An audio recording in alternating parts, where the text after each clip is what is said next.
Okay, we're going to get caught up on a bunch of stuff. We're in the era of. We're going to explain that after we pick a song.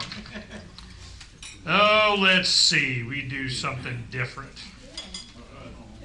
How about, I'm going to go on a long trip. We're going to do America the Beautiful because we can. Don't they teach you this in school? Are you a big singer in school? Big pledger, are you? No? Okay. I just want to know. Oh, beautiful for spacious skies, for amber waves of grain, for purple mountain majesties above the fruited plain. America, America, God shed his grace on thee and crown thy good with brotherhood from sea to shining sea. Yay. We need to get somebody better to lead that in the future. Okay. I'm going to give you guys some updates real quick on what's going on, and then hopefully we'll get into some conversation because, you know, we didn't have a guest speaker because I was busy.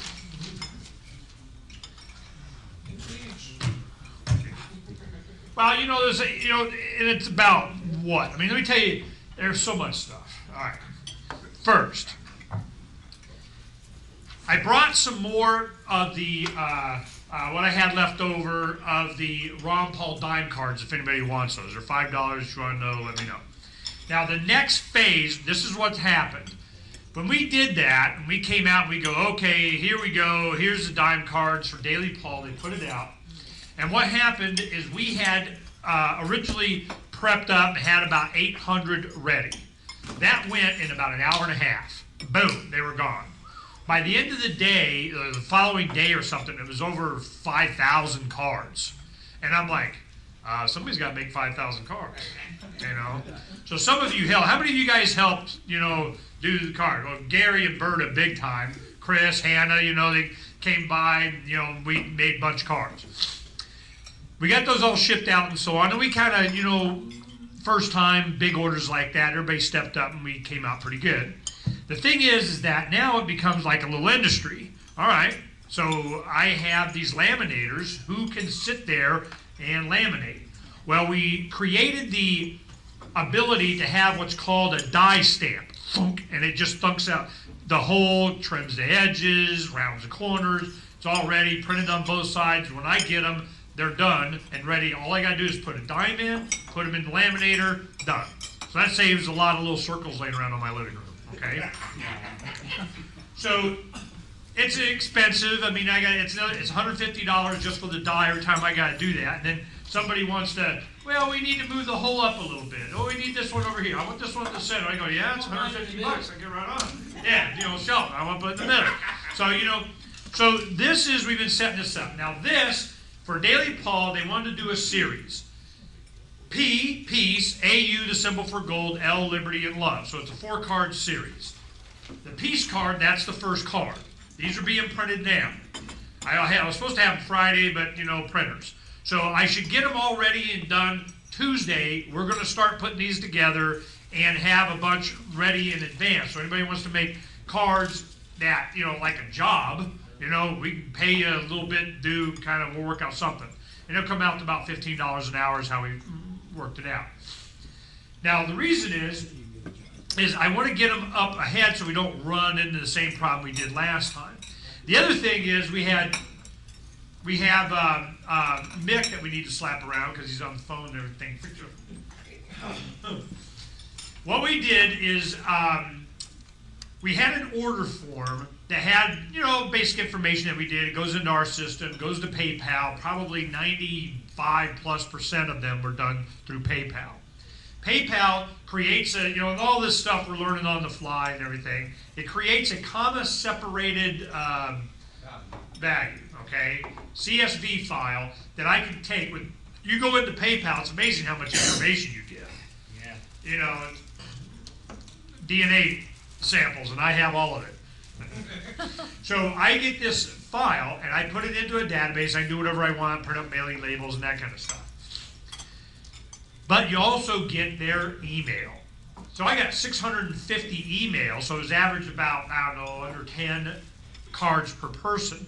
So I get 650 of the high activist people that frequent Freedom's Phoenix and Daily Paul that Michael Neisner from Daily Paul and I share. Well, we're going to be sending out this next week. We already got the letter done and everything's ready. We're going to send it out to them and give them 3 days head start on everybody else to get the new card, because they ordered them before, and then whatever leftovers that we had and extras and I can make, and then give them another whack at that. So whatever you don't get today, don't expect to get it anymore, because they're going to pick these up, I'm sure. So this is the first one piece. There's little upgrades and stuff that you do. Is that, well, instead of having from the bottom of it having an 1/8 of an inch, they wanted it 3/16. Another just a little bit further up, because it gives them a little bit more sturdiness when they do the stamp out. The trim needs to be a certain way. The diameter of the hole is 3/4 of an inch, where a dime is 17.9 millimeters, which is a couple millimeters shy of that, and the 1/10 ounce rounds, which are the silver circles that are coming up, are 20 millimeters. So it's kind of too loose, too tight. So we had to do 2 different dies, one 20 millimeter and one 18, to make the dime set in tight so it doesn't have as much of that space around. All these little bitty, itty bitty changes that nobody knows whatever, but I can tell if I got a counterfeiter out there. So we're working on all this little stuff, but it looks like we got a beat on it. AntiWar.com, Silver Circle Movies wanting to do theirs. We got Pork Fest coming up. The month of May is going to be extremely busy. And it starts for me Tuesday.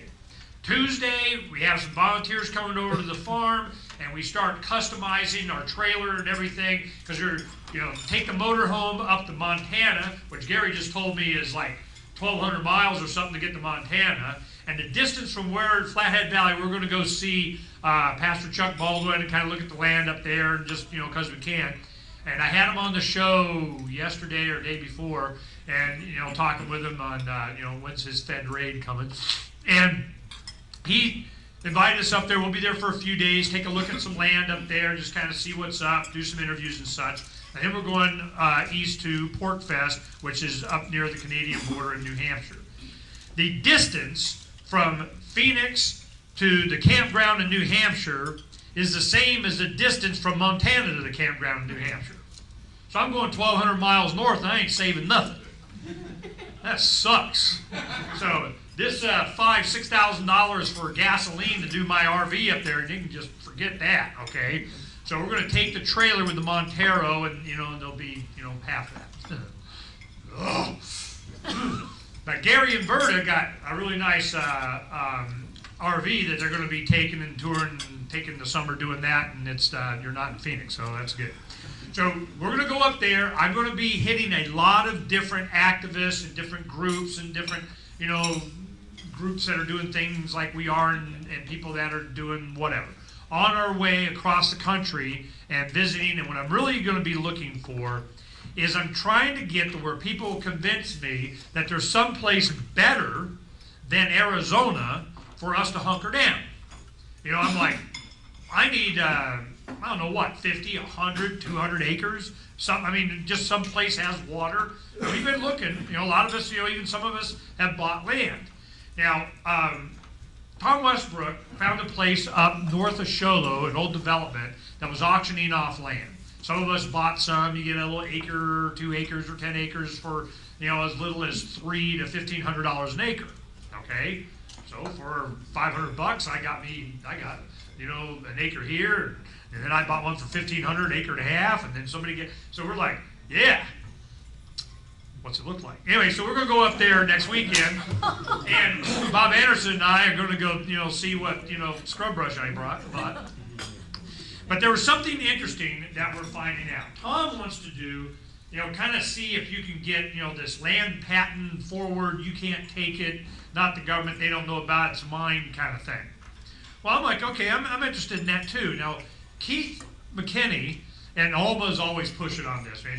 That's all she ever talks about. She got some up there too. So Keith McKinney set it up for us where we created a trust. My goal was to not have to file this land with the county recorder. You know, how do you know it's my land? Well, I got a piece of paper right here, warrant says mine. You know, it's like title of my car. You know, it's all paid off, mine, it's mine. Of course, you can argue about, you know, you have the government saying you got anything, doesn't mean anything. But anyway, so I got this warranty deed, or whatever you call it. You know, it's kind of supposed to be, it's mine. We buy it from the auction house, we get it, turn paperwork, put it into this trust. This trust sells it to this trust.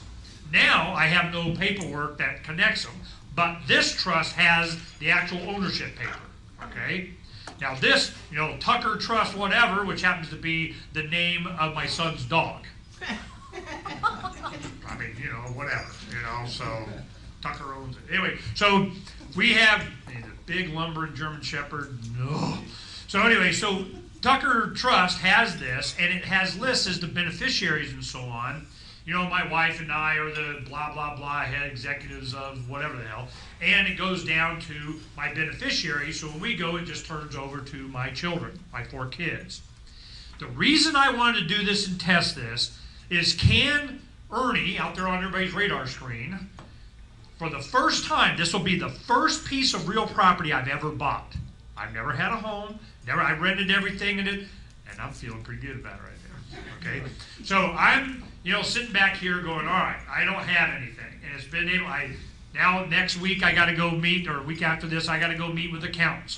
Because when you do the PayPal thing, and we're very successful with that Ron Paul thing, way more than I anticipated. All of a sudden, you got $25,000, $30,000 in PayPal, and you start taking that out of PayPal, going to the bank. The man be noticing. They go, ooh, we like y'all, and where's our cut? See my point? Right. So I'm going, I've been able to, since we sold our restaurant in 03, beginning of 03, when I first started doing radio, ever since then, my taxes have been really easy. I made this much, I spent every bit of it on stuff, you know, promoting Freedom's Phoenix and all my stuff and everything, and I have like nothing, and you get this much anyway, and we're done. Well, now it's got to be, are you going to be, you know, the Schedule K for your S Corp de la LLC, blah, blah, blah, blah, blah. You know? So I'm just, and I have been able to go like this. The government, a lot of people have been going through that have been worried about how you're paying out. Pal's sitting there going, yeah, how's my money going? You're paying, yeah, it's going to be an issue, okay? So we're working on it. So that's one, you know, I'll let you know how the meeting goes next week. Because, you know, a lot of our financial supporters and everything, they're going, Ernie, man, you gotta take care of all, we're not paying, you know, you. We'll take care of you, but you gotta, you know, instead of sending bills to their accountants and doing different things, we gotta change everything. And you wonder why. So now I'm in a situation to where I'm starting to feel your pain. Where I have avoided your pain, okay? I have been going a decade without worrying about the man.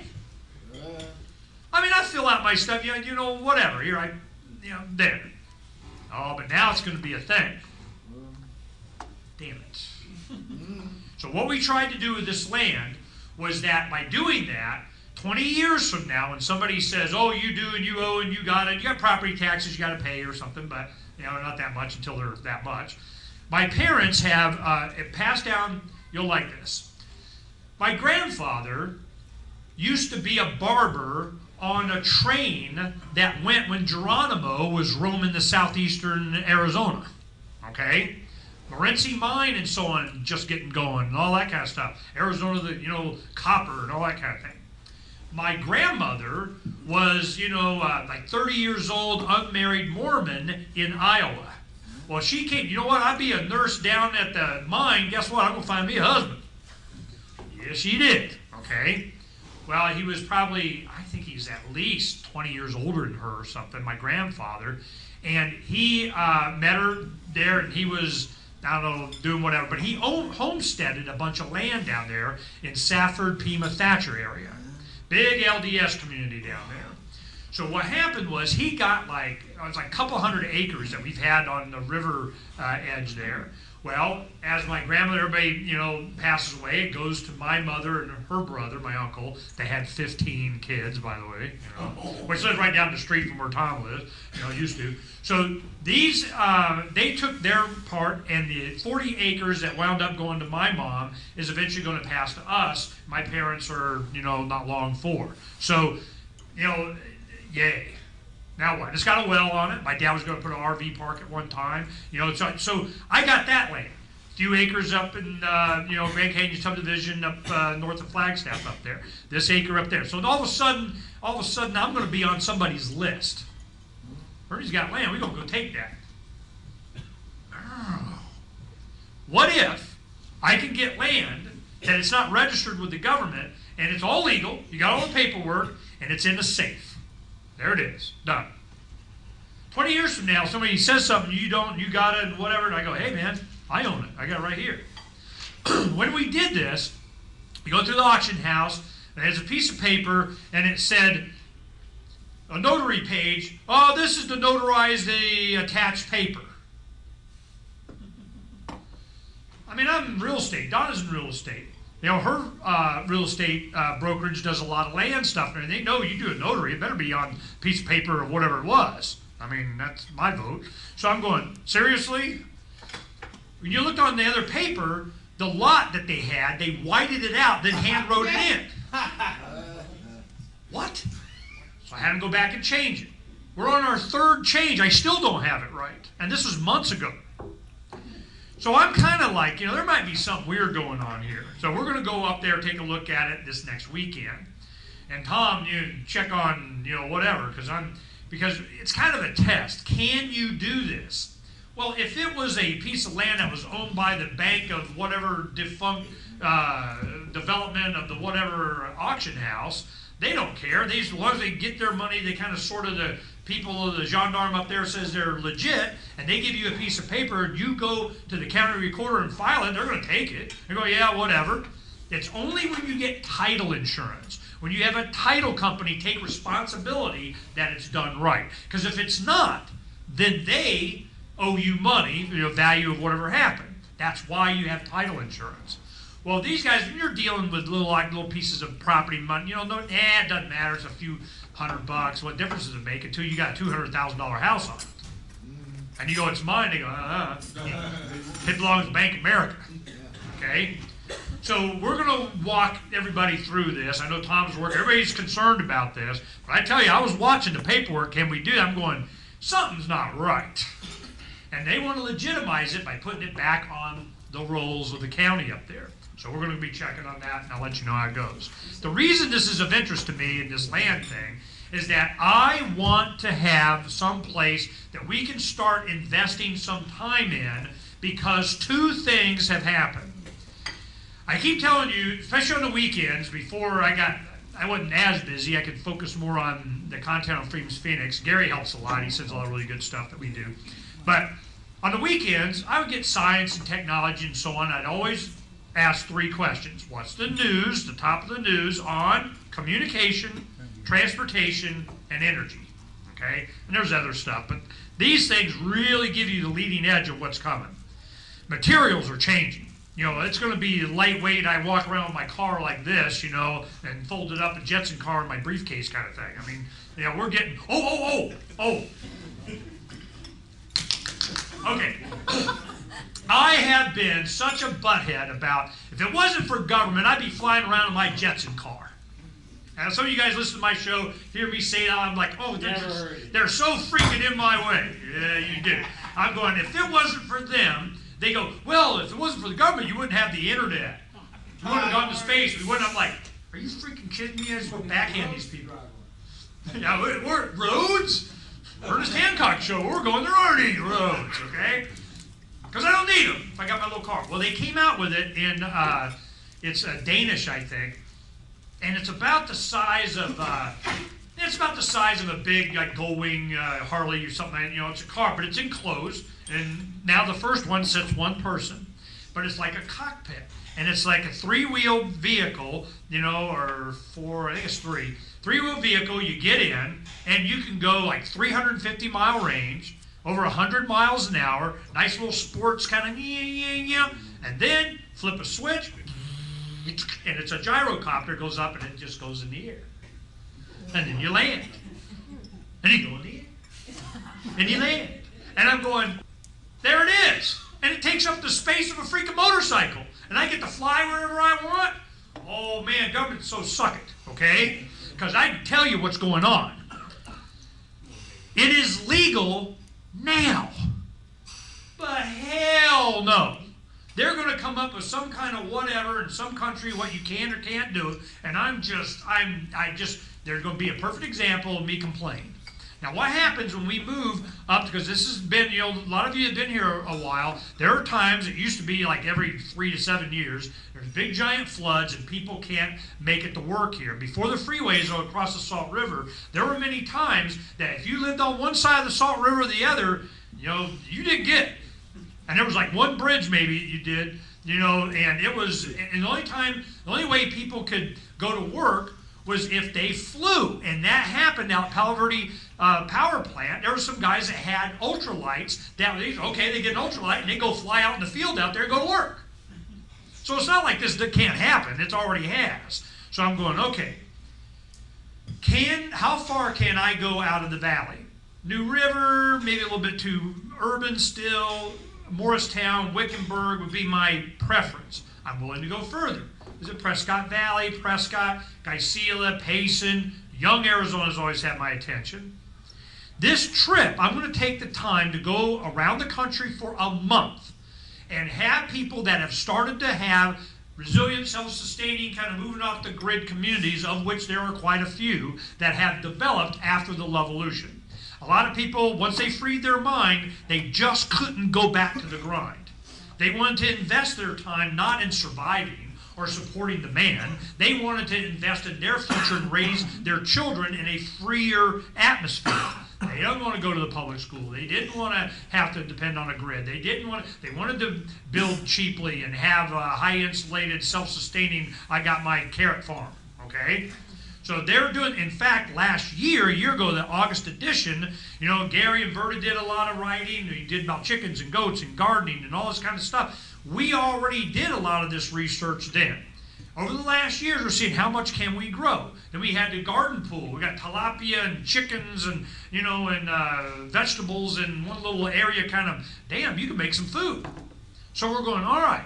So I am on a quest this summer to go. We're going up to Flathead Valley in Montana, see what's going on up there, how many, both weeks out of the year they can grow anything.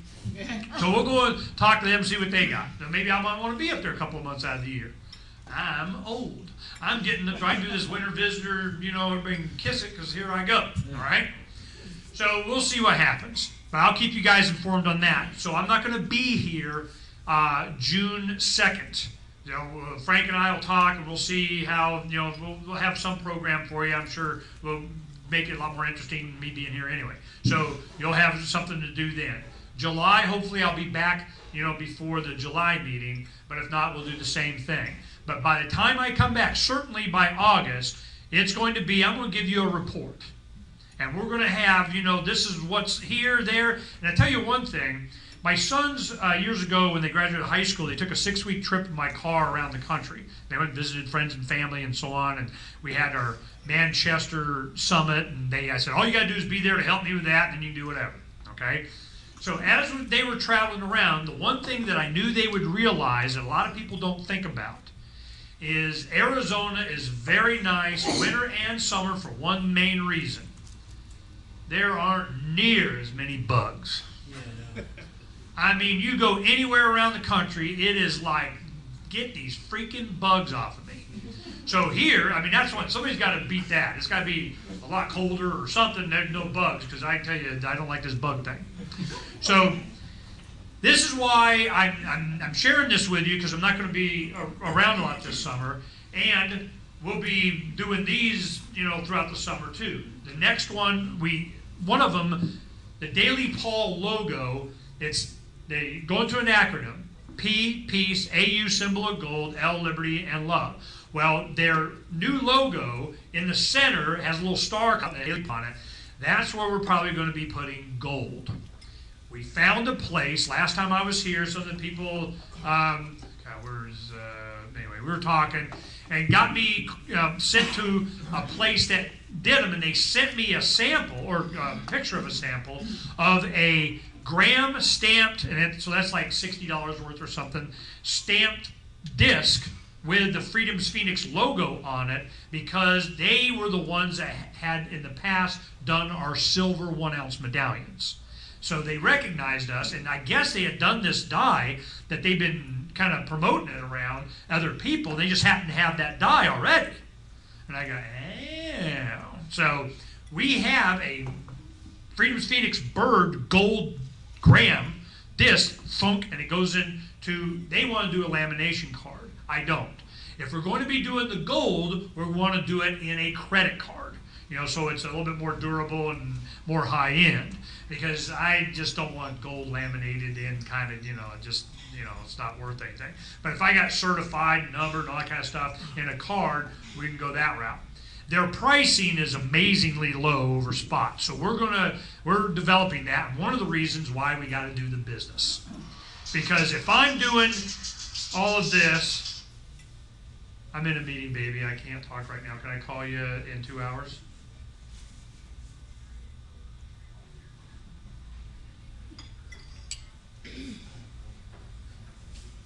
All right, as my sister, my mother and father aren't doing well.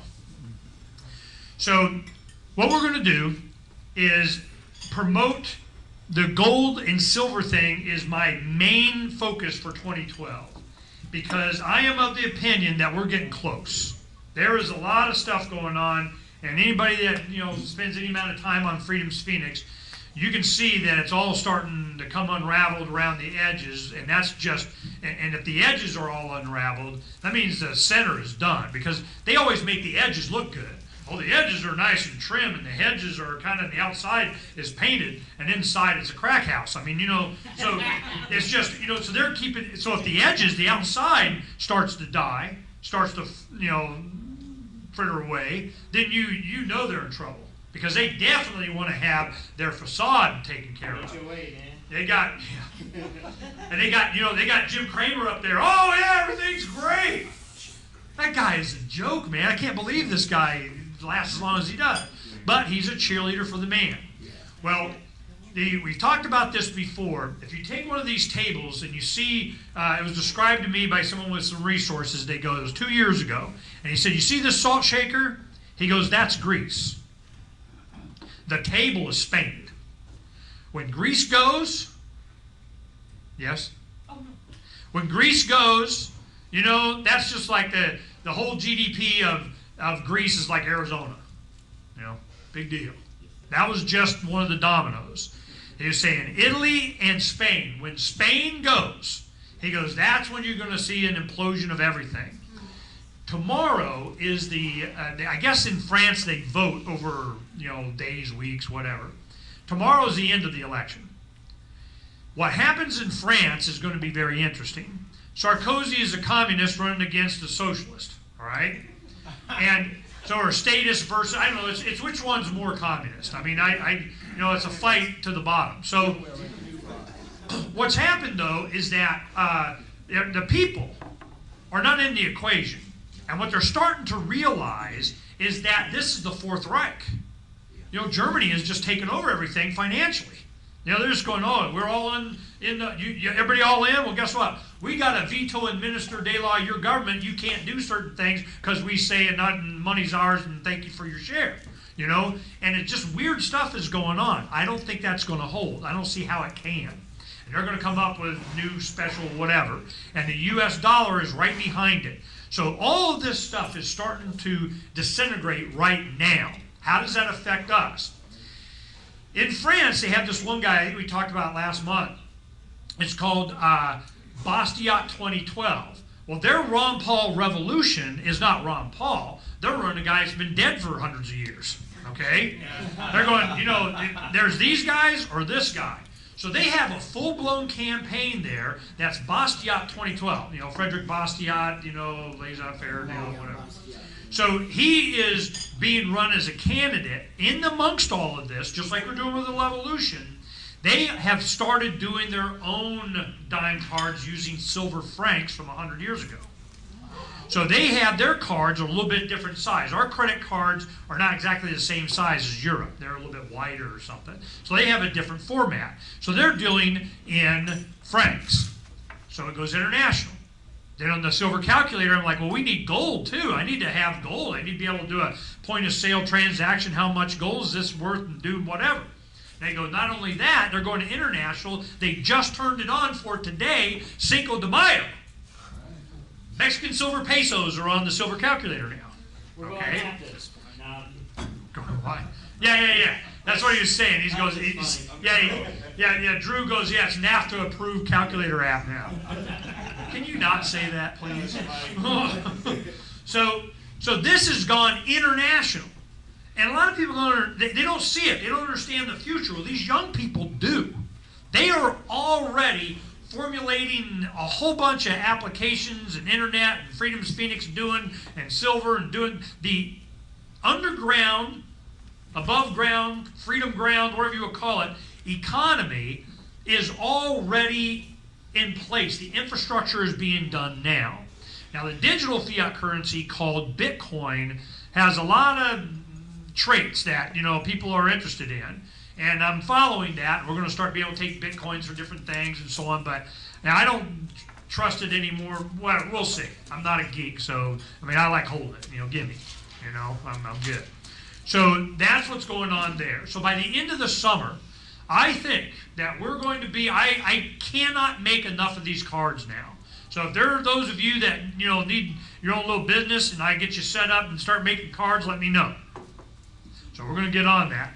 And it got to be high quality or, you don't get no money. All right? That's the way it is. So I have probably, I'll tell you right now, probably $15,000, $20,000 just in dime cards to make. Because I had to purchase them up front. So imagine this. A bunch of money comes into PayPal, transferred to me, goes to a silver, and a cashier's check to a silver dealer that sends me stuff, tell me I'm not on somebody's radar. See my point? I have to make this a business until I don't. Or at least have one because, So this is, I don't like it. I don't like it at all. So what I want to do is I want to get into a situation to where we can go somewhere and be self-sustaining so that we're not having to live on the grid so much. We can make enough money to do whatever, especially if we can do our own power, which brings me to this. The reason I'm so optimistic is because of those three things. Communication, transportation. Oh, yeah, I got off in my car. Anyway. So communication, transportation, and energy. Energy now, Bob Anderson that lives out by Palo Verde, he's a supervisor, changes the core out, Palo Verde, uber geek guy. 10 miles past the nuclear power plant, he lives in a 2,600 square foot Palm Harbor home that's 2x6 construction, insulated very well, 2,600 square feet, got his own garage, storage, well, satellite, communication, internet, septic, all done, power, totally off the grid. And here's a Palo Verde guy, okay? And he's going, nah, because they wanted $20,000 just to hook them up, and the cable's right. He goes, you know what, never mind, I'll put that in being self-sustaining. So he's created, battery pack, he has, backup generators, he has a windmill, and solar. His complaint to me, he goes, until solar gets down to under $3 a watt for you to be able to produce energy, it's not worth it. It's not going to happen. Oh, this new technology is coming in. He goes, yeah, liar. He goes, can I go down to the store and buy it? Well, no, it's not. I go, then it doesn't exist. If I can't go buy it, you're yakking about all coming don't mean nothing to me. Because they keep killing the industry all the time. They'll keep subsidizing the oil. All of a sudden, this will get going. You watch what happens. It's going to start getting, everybody's going to go solar, China's making them real cheap and everything, and then oil's going to go, from highs of 140, whatever it used to be, now it's 120, whatever the heck it is, it'll go down to 10 or something. Because they cannot let you get that monkey off of your back. But it's not about that. Increasingly, it's getting about being able to be removed from the grid, from you to be able to go out in the lone prairie and be fine. This is what's happening. Water in Arizona is way more abundant than people realize. They tell you it's all there and all that. It's not. There's oceans of water underneath. And there's a battle for water everywhere because water means independence. They do not want you to be, you got to get through the pipeline that they get to add all their goodies to. Okay? I'm sorry. The government loves your teeth. We got to make sure you got good pearly white teeth. All right. Anyway, so I'm so worried about my teeth. I just, that's BS right there. So then we go, all right, communication, satellite, cell phones, heck, just satellites, television, internet. The problem has been a lot of places have been off the list for us because with Freedom's Phoenix, we need to have broadband. If I can't watch, 15 YouTubes loading up, I don't want to do it. Okay? Well, it's getting there. It has changed. In just the last year, you have to pay a little bit extra for it, but you have broadband now. Ooh, now I need to have power. Bob Anderson, this week, just doubled his solar capacity. He said, Ernie, it's gone down to below $2 a watt. It is like half what it was 10 years ago. China is mass producing, solar voltaics, man, they're just rock and roll. India's starting to get in on it too.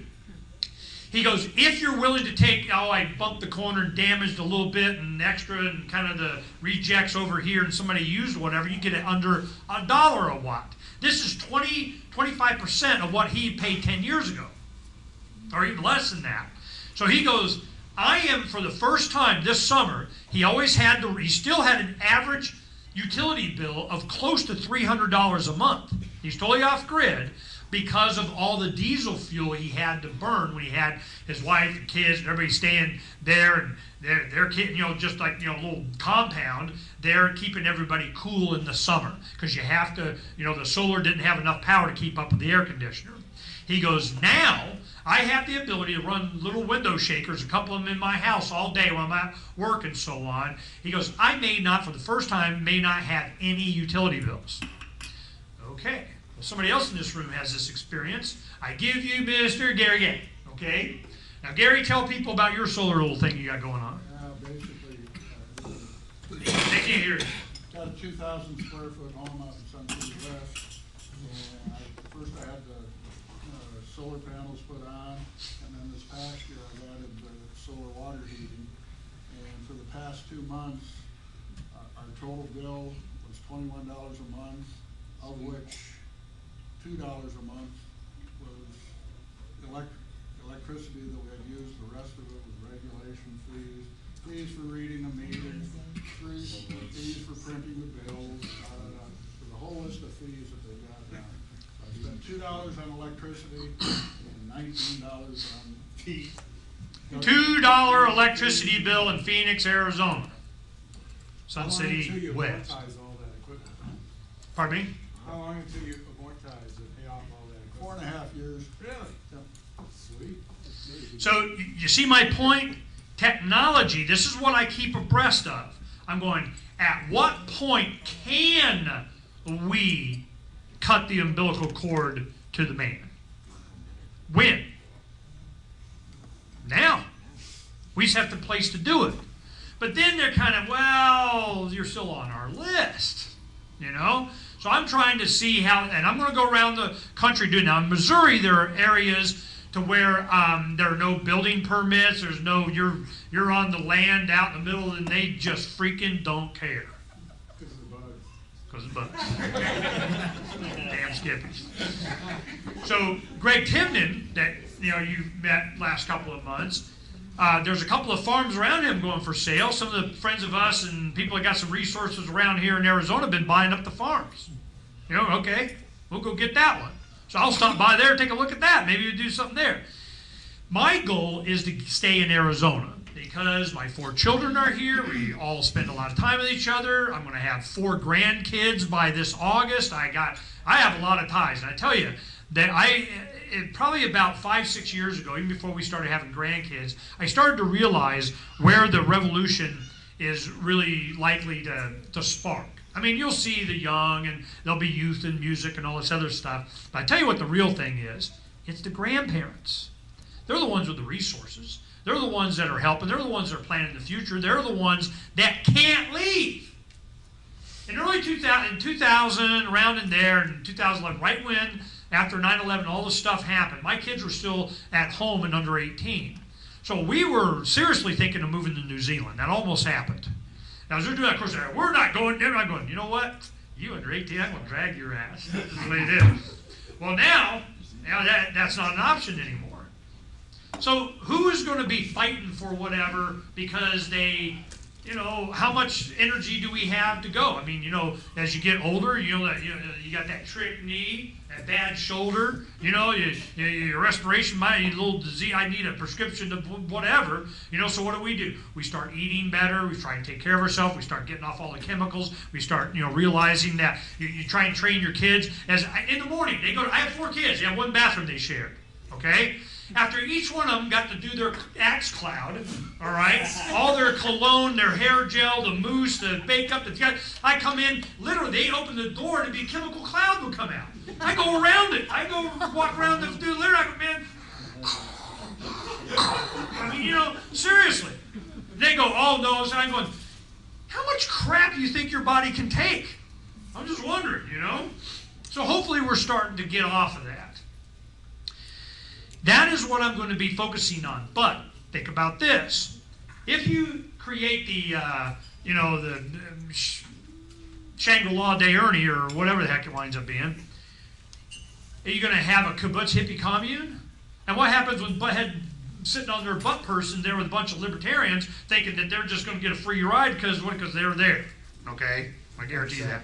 So I'm just going, now, because I know if I say, we got a place here, we're working, for food, you got a place to stay and, lift bale and tow barges and whatever, it will flood from all over the country.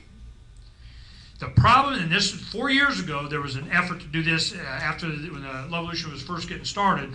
A lot of people, they wanted to, Ernie, we got to go get a place. Well, I already knew what would happen.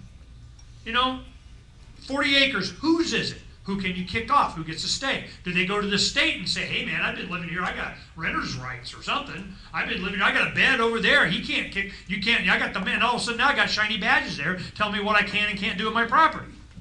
See my point? So then you start working on it, and then somebody's a butthead. I got JT Reddy coming up there going, ooh, I'm going to go, we'll defend and be your security and kind of whatever. And I bet you that guy, you guys heard what happened with that? Okay, let me give you a Neville Wood version. Ben Nichols is one of the young activists. He graduated Arizona State University last year, and he was an intern. He got a job as an IT Uber geek guy for KTAR News Radio, okay, talk radio. So behind the scenes, we get a little special information, okay? Well, one of the things about the future, and I'll tell you what's happening. Jim Sharp, the morning show, talk show host for KFYI, came over, I think Thursday. He needed to burn some deal. We've been friends for a long time, and we were just getting caught up. So he comes over and he's telling me, Clear Channel, there's the entire industry from KTAR with Ben and Jim Sharp, at KFYI, the industry of communication and talk radio and all this, it's going, guess who owns Clear Channel now and their stations and so on? Bain. Romney. Bain Capital. Romney owns Clear Channel. I guess who they're for? So, so I'm just like, say no more, man. Whatever. Like I would have thought that anyway. So what has happened is the industry is going digital. They're all doing the internet. They're trying to get into this 5G's coming on to where anywhere you go with your phones, your smartphones, and for those of you under 50, it's a computer in your pocket, okay? The cars and your own mobile devices are going to be able to have anywhere you go complete Wi-Fi services, okay? Just like you turn on your AM radio or you do your XM satellite or you do your whatever, you're going to be connected to the internet with any and everything, but it's still through their system. And when they go to satellite-based communications where I can subscribe to, China, Providence-owned Dayla government, New Zealand, Finland servered, whatever the hell, okay? When I can do that and you get off of them, then that one's all over. The solar, now you're off of that. Transportation, I got my own little Jetson car. How far are we from being able to be out in the lone prairie autonomous from the man? Food. So we got water here. We have a place to do it. We got the, garden pool thing to demonstrate. And then, all of a sudden, you got an entire generation next of young people saying, please, can I grow some food? Alma Summer comes over to the farm there every Friday with some friends and little kids or not or whatever, every Friday, and she's building a garden. This Friday, we are having from like noon after the radio show or whatever, from noon till 9, 10 at night, we're having a garden pool party, which means you bring your own stuff to plant. Donna says she'll go like this, turn the water on and off. She's got a little timer thing to kind of keep the stuff watered, and she might look out there and kind of tell you if some goat's eating it or something. But you guys are responsible for your own. You bring your own plants, your own seeds, your own whatever. Friday, we're going to plant. Now, she did a garden. If Gary and Verda helped with this, you see it, that was a jungle, man. I mean, it was more than we could handle. And it's probably about the size of this area, maybe 3/4 of the size of this room area. Not even that, maybe half this room. And half this room, it was more food than we could can or do or get. Plus, I got citrus trees and mulberry and grapevines back, and we're good. So if you guys want to participate in that, do that, and it's going to be just hot enough that it's time to jump in the pool. So we're going to be jumping in this garden pool party, because that pool part's on hot. Okay, that's what's going on there. So as we're getting all this done, Friday at the farm. Now, any of you don't know where it's at, you go to Freedom's Phoenix, Freedom's with an S, Phoenix.com. At the bottom of the front page, at the very bottom, is my home address. And you just go there, and that's where I live. It's 51st Avenue and Greenway. So that is happening Friday. All of this is preparation for us being able to free ourselves from the grid. I'm going to be going around the country just to give it what for, to say, hey, man, I wish I'd known this place was here. I would have moved here. This is the greatest, most wonderful, no zoning permit, get to do what I want, free water raining on me, and a government that's going to, allow me and leave me alone, and the sheriff that's, whatever. I mean, these places might exist. I'm going to find out. If it doesn't overwhelmingly get me whatever, you can plan on 2013. I'm pushing for the barter economy and the silver this year. In 2013, I'm going to be pushing for us having a self-sustaining community. Because I can. And technology allows us. And I'm going to, how many shipping containers do I need to live in the lap of luxury? I don't know. But Bob was telling me, he goes, Ernie, it's gotten cheap enough. In one sea container, you can put in the battery compartment and the inverters and do the roof. You can just take up, you got your own power grid out there for several homes, depending on how much power you're using. And what we do, and the biggest problem is the air conditioner. That is the problem. Now, Arco Santi, we went last month or two ago. How many of you know what Arco Santi is? Okay, for those of you that don't know, Arco Santi is a hippie commune up by, Cordes Junction up there, where you turn to go to Prescott. And it's in a canyon, and they built, and the whole concept is that we're going to build a self-sustaining community that's, owned by the collective de la, we all work for something and we don't own anything. Well, it's been there for 30 years and nobody's doing anything, okay? Well, what happens if you make it to where people are responsible for their own stuff, self-ownership, property rights, all of a sudden, blow by them in about a year and a half, okay? Now, the problem, I asked them a lot of questions about their life there. They said they spend more time trying to keep warm than cool. They said their biggest problem is not in the summer when it's hot. Their biggest problem is in the winter when it's cold. And I'm going, that's good to know. So we'll, all these things, we're not going to have it all figured out at the beginning, but I do know this. I want to have my property, anytime I want, I can kick anybody else off my property. So you want to be able to where you get your own. So maybe we get something we can subdivide, something that we can do whatever, because I just, if you turn out to be a bad neighbor, then I don't want you in my crap, man. That's why I came here. Okay? So that's a whole different outlook of looking at this than we're just got this big collective and everybody come and, do your fair share or whatever the heck that is. Okay? You can pay me to do your fair share.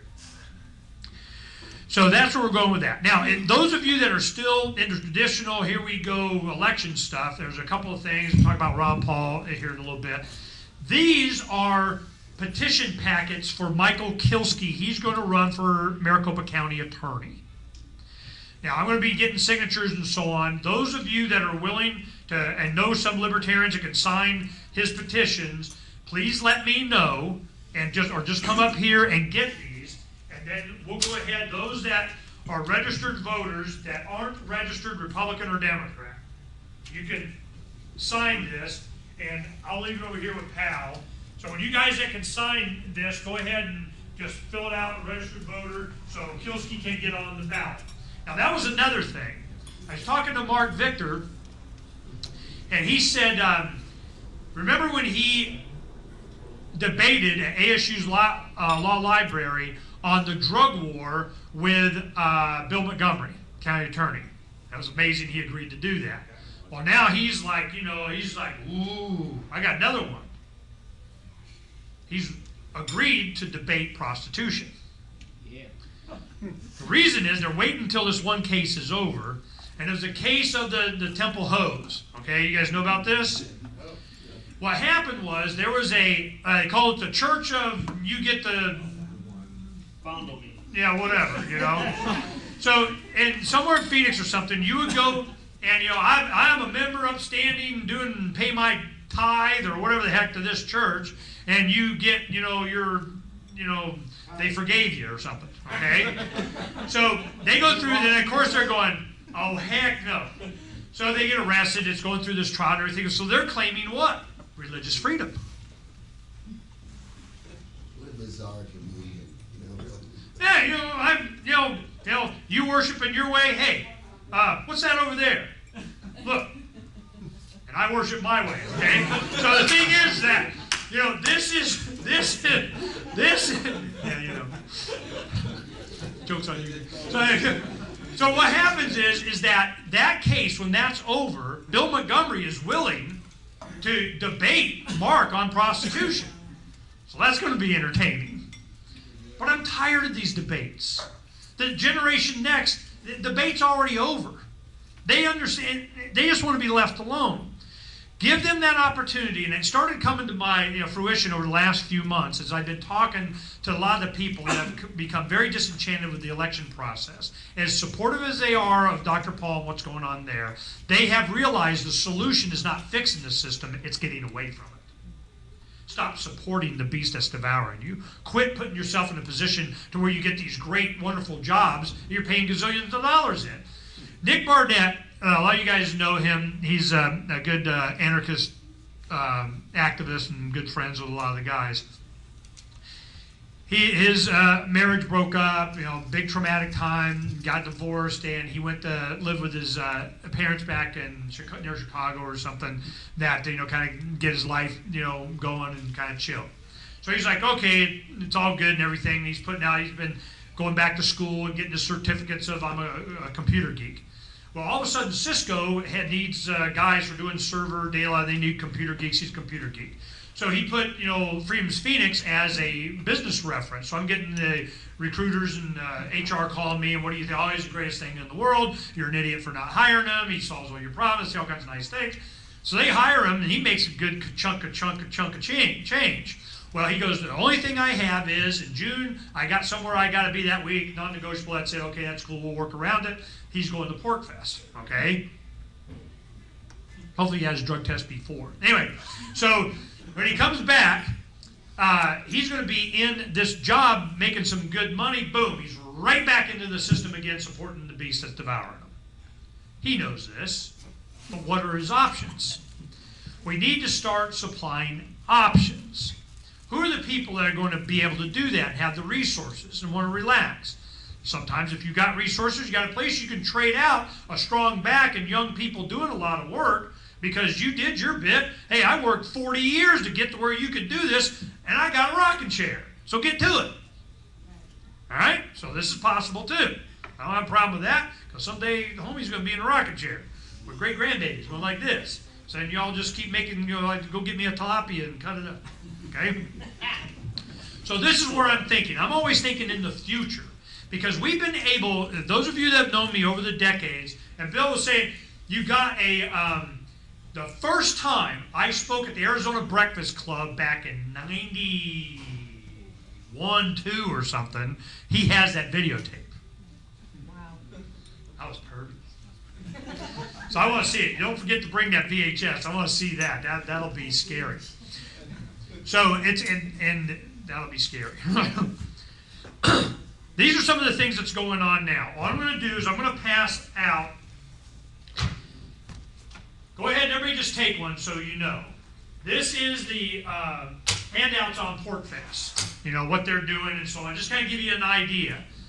It was so successful last year that I'm afraid that it may be targeted this year. So we'll go, we'll have fun, and we're going to do a lot of stuff. But I'm just like, man, I can see where this is going. They can't allow demonstrations of you being successful. And that's what I worry about, us being, what's the worst thing that could happen to the man? You know, the biggest fear a libertarian has is a government program that works. We're not that afraid. Okay. But, you know, so, and right now, the Libertarian National Convention is going on right now in Las Vegas. I watched, Barry Hess called me last night, you know, we were both going to go. He was going to speak, talked to John Buttrick last week, he's speaking, but they put him at some Sunday morning paid for, you got to go breakfast deal. Barry, they were going to do something, me, well, only if, and we said, you know, never mind, we're not going. I just, you know, I talked to a lot of people, I'd like to see some friends, but I just don't feel comfortable about what's happening there. Well, Lee Wrights, good friend of mine and significant other of Mary Ruart, is running against Gary Johnson. In that C-SPAN national televised debate of the Libertarian for the nomination, you know, Lee Wrights did really well. And the problem is Gary Johnson, running as a Libertarian, is trying to advocate for the fair tax. But it's fair. But it's a tax. So that's not going over well. You know? Thank you.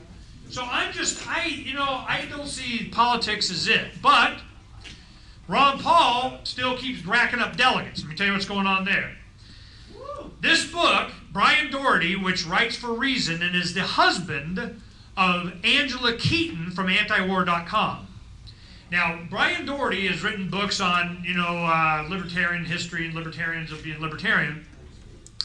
He wrote this book, and he talked to me about it over a year ago, and then we did interviews and so on. So I'm in there a couple of times, you know, it just kind of tells the story.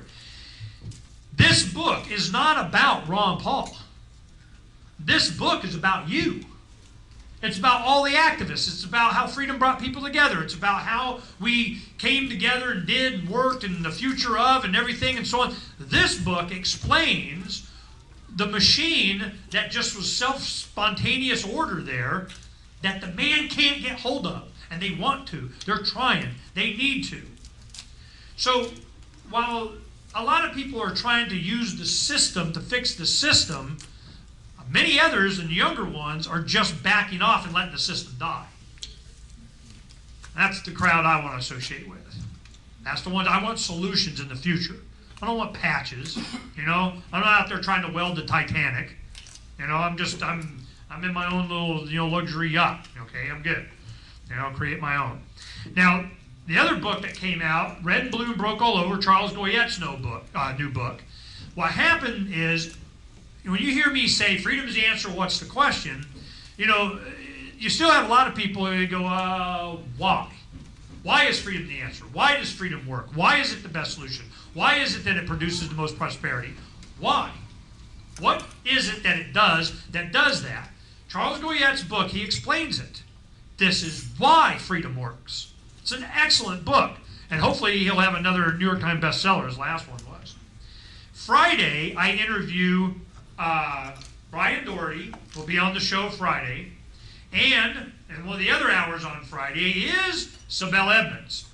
Sibel Edmonds, classified woman, her new book, she gave it to the CIA and the FBI for them to do redactions and all this other stuff. They get, you know, when you're an employee of the CIA and the FBI or whatever, they get approval on, you don't get to say that, they throw you in jail kind of thing. She goes, I think it was 30, 60 days they had to do it, didn't do it, nope, sucks to be you, boom, publish it, okay? She was the one that spoke Turkish, and she was doing the Turkish translations after 9/11 of different things that was going on. She uncovered the enormous corruption, spy network, arms dealing, drug dealing, congressmen doing everything, the government at high levels, kind of, oh my goodness, I need to tell somebody, put me before Congress. Boom, Patriot Act, you're not allowed, you're going to go to jail, gag order. Why? Because we don't want you to hear what she has to say. Oh, okay. So this goes on and on and on, and finally she writes the book. It was a long story. It'll be a great show. You should listen to that Friday. I haven't started reading the book yet. I hope to do that this weekend. As soon as I leave here, I'm going home. We'll sit down in the chair, and I'm going to try and start and finish this book before she comes on. It's really good. Oh, did you read it? I'm halfway through. Did it scare the crap out of you? Yes. It's very scary. I talked to her, off air and phones, over the years, and I tell you, she scared the crap out of me. She was, I think she was born Iranian, her dad was a diplomat or something, and she came over, she's American. Ooh, American, okay? Until she learned what America was all about.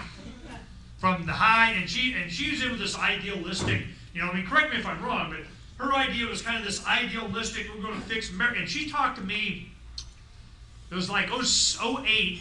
She really wanted my help in bringing about some participants, like Gary Johnson doing the Libertarian Party thing now. She wanted me to help her bring in all the whistleblowers from the NSA, Russell Tice, they're saying, oh no, we don't tap, your phone. And Russell Tice and the NSA goes, the hell are we doing? Hell, I was the one doing it. Oh, what the hell are you guys talking about? So all this stuff, people are starting to come out and whistleblow. Well, they do. That's what the Patriot Act is for. It's not to protect us from the terrorists, it's to protect them from us. They were sitting there throwing people in jail. If you told the librarians in Vermont were saying, hey, you can't get the records of the 10 years Patriot Act, just for saying that you're being investigated. This kind of crap. So I'm looking forward to read. Should I read it? Is it like I better? Yeah, that's what I figured. How'd you get it? I just downloaded it on my Kindle. Ooh, technology, they're so hosed. Everybody's doing it. Is it free or how much does it cost? There's $10. I got a Kindle, might be easier to do it that way. Ernie, last month I think you were referring to this lady, and I think you said that before 9/11, months before 9/11, she tried to. Somebody's talking and interrupted me. Who's that? Who is that? Raise your hand. I thought you called All right, her. go ahead. Last month you were referring to this lady. I think you said that months before 9/11, she tried to alert certain authorities about it, and she. No, that was Susan Lindau. Oh, okay. That was that Extreme Prejudice. That's another book. Okay. Now, she was a CIA operative doing whatever. That's a whole other thing. And these they dovetail, I'm sure. There's a lot of whatever. Well, give us a couple of the things that kind of surprised you in the first half of the book. How she goes on and names the people she worked with, who her supervisor was, and who the people she was working with. She lists, what they were doing, and it's, high crimes, treason, and how the FBI's, mechanisms turn it all on her for reporting it instead of trying to clean up what's, rot. And it's just story after story after story, and how she keeps trying to go higher and higher and higher, and how they just keep, brushing her aside and She putting their foot exposed down. how high the corruption is. Yeah, all the way to the top. And all the way to the bottom. And all up to the sides. Well, I'll tell you one of the stories as I remember it. She's telling me there was blah, blah, blah. She uncovers, correct me if I'm wrong, that they knew that there was someone, because all these congressmen are, messed up in the head anyway, and they always got something, you're better off to have the openly gay bestiality, pagan worshiping, goat sacrificing guy that's open about it, so they don't have anything on them. He goes, yeah, and, So, but, some of these people, they're all worried about getting reelected, and they got to be, I'm, proper and all this and like that, while they got, children, chained in their basement or something. They're messed up people. In fact, they need them messed up. That's how they control them. And it's their kind of personality and their character that allows them to be kind of, messed up anyway. Well, one of these, it was a congresswoman that was bisexual, or known to be, or thought to be, or whatever. I don't know if you got to that part yet. I haven't got to that part. So there was an effort by some, nice, good-looking Turkish, agent babe that's going to seduce this congresswoman. So this is all part of, this kind of thing. Well, what happened is the agency in the FBI she was working for, this group that this agent was part of, so either her or a representative from the same group, whatever, they were hiring. And she goes, don't hire them, they're part of the whatever. Boom, that's when they really started coming after her for a bunch of stuff, and kind of, because not only did she see the corruption on different levels, they were bringing in the people she knew to be corrupt into the unit where she was at. So I'm just going, wow, how bad does it have to freaking get? Well, Sibel was like, Ernie, I got all these people and whistleblowers, and if you'll do it, we'll do it in Congress, and we'll run for it, we can get away with it, and so on. Well, in fact, that is kind of how this happened. The only way that she got all this out and was able, but compelled by the government, for her to tell her story was because some congressman candidate was running against an incumbent, and I think it might have been this woman. He said something that he knew to be true from what Sibel knew, and it was damaging to this incumbent. So she sued him for libel or slander or something like that. And then he goes, okay, let's go to trial. So what does he do? He does a subpoena for a deposition from Sibel. So now she's under oath sitting in there, and then it became, man, it's a state court. Well, Congress, they didn't have whether you can't and you're going to get prosecuted, you're not supposed to, whatever. So now Sibel is compelled by the court under a subpoena to go and testify. Well, then the State Department or the federal government, somebody has to go to the Secretary of State or the state of and I think it was the Secretary of State somehow or something got involved, to where they had to go to the state, I think it was Ohio, and say she can't testify. So there was a big tense moment there for a while. They didn't know what the heck was going to happen. Well, eventually she gets up, she starts testifying. Who records the whole thing? Brad Friedman from Bradblog, which is all big on election fraud. So this is how this all started to come out in court documents. Oh man, it's just them damn people out there. They just keep getting in the way of us ruling you. Okay? So this is going to be an interesting conversation. I'm going to know more about it after I read her book, because I've been getting pieces and so on. Because you can understand from my perspective, she's wanting to tell me how bad it is. And I go, I doubt there's anything, that you're going to tell me, that's going to surprise me. I'm already freedom, good, government, bad, bad, bad, bad, bad. And what do you do? Add a couple of bads? How bad do they got to be? You're going to convince me, no, but Ernie, government, they're really bad. I'm like, how much brain cells do I got to waste on this? So this is going to be very interesting. Classified woman. We did Susan Lindauer, so you're talking about. That's interesting. We have Ron Paul Revolution that kind of focuses on you guys. We've already done Red, Blue, and Broke over why it works. There's only one thing missing. The manifestation of all of this.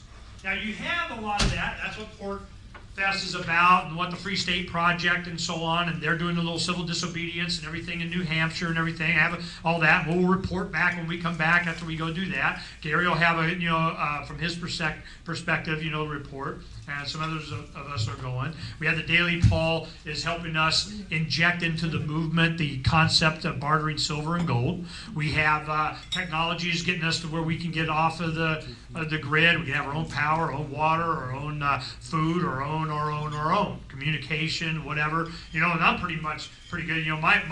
My dream is to sit on a beach and watching waves lap over my sandy toes while I'm chemically recreated. That's my retirement. All right, I'm good. If I go in the desert and I get a nice sunset, do that. That's good. I'll irrigate. So this is where my mindset is. But more than that, it's where a lot of people's mindset is from Generation Next. And those of us that are experienced activists that have been involved, but if I could just get them all to give me 5 minutes of their time and $5 and focus on this one project that I got, we'd save America. Okay? Well, you're confusing them with people that care. America is not a geography or a government or a shiny badge. To them, it is a concept. It is a way of living. It is a way of life. And if you start demonstrating that, if you start showing where it can be done, if we get to where people can support it, then what do? Do you do a 501c3 foundation for your tax-deductible contribution to be able to get off demand? I don't know. You're stupid. I mean, my default is not, but but you see where a lot of people go with this. So in Texas, they're already starting to do this near Austin. They're doing it, of course, in Montana and in New Hampshire and in Missouri, and there's a lot of other places. So I'm going to try and hit all these in the month that I'm gone and kind of get an idea just where they're really at. But I'll tell you from my experience and my perspective on dealing with these people, it's not a place, it's a philosophy and the kind of people that philosophy attracts. So you got to have the right base philosophy. You got to have the place, and everybody has ownership, and it becomes theirs, and how you can deed it out and cut it up and do it. And it's and I don't care. It's not mine. La la la la la. You want access to the community, HOA, water, kind of whatever. We've got an agreement, contract, something. I mean, all these things about how societies build up start from a foundation of we need to even survive. We got to something. But technology changes that. It frees you up. It makes you more individual. So we're going to walk that through, and those of you that have been thinking this way and looking for something, let me know. But maybe I don't want you as a neighbor. Seriously. You want me as a neighbor? No. You want me, I'm kind of, when I play rock and roll, pretty loud. I've got dirt bike. Friends with Harleys. At what point do you go, I'd just rather not, maybe on the other side of the ridge, I'll be with Ernest. Okay? See my point? So maybe we want to be all kind of hippie commune and all those libertarian anarchists over there make fun of us, but we'll just go over there when we need to buy something. Gulch Gulch. So think about this. We're going to be thinking about it hard. The technology is there now for us to do it. Can we get away from the man, and can we create a society that people can flourish without being stressed? Because I'm going to not be stressed. I don't mind hard work. Head down, plow. Raise my kids and grandkids, do plow. Work hard. But then do we get Waco'd? They got guns. Okay. Oh yeah, that brings up JT Reddy. Ben Nichols, he works out at the radio news. So the first thing he does when he hears this coming over the wires and everything, he's going to tell everybody, okay? Yeah, Freedom Phoenix, you guys got to get it up. This is just happening. Well, it's like when they had Flight 800, I think it was a plane that was shot by a missile. They say the fuel tank blew up and whatever. After it was hit by the missile. Pardon me? After it was hit by the missile. Yeah. So, there's a lot of things, conspiracy theory, this, that, and so on, but that wasn't even the point. The thing that was interesting to me is I remember when this happened, you're paying attention. Before all the pieces hit the water, the FBI is saying, oh, it definitely wasn't a missile. I'm like, the hell? Where'd that come from, So it makes you wonder, when you had this JT Reddy thing, immediately, it was murder-suicide. It's cartels. Automatic, man. Yeah, done. Murder-suicide, done. Let me tell you what's going on. JT Reddy, if you guys don't know, is the neo-Nazi friend of Russell Pierce that's out doing and always in his battle garb. And it's 90 degrees at Occupy Phoenix thing, and people are freaking sweating their butt off, and they're in their full gear with gloves, and the only you see is their face with all their crap. And I'm like, seriously?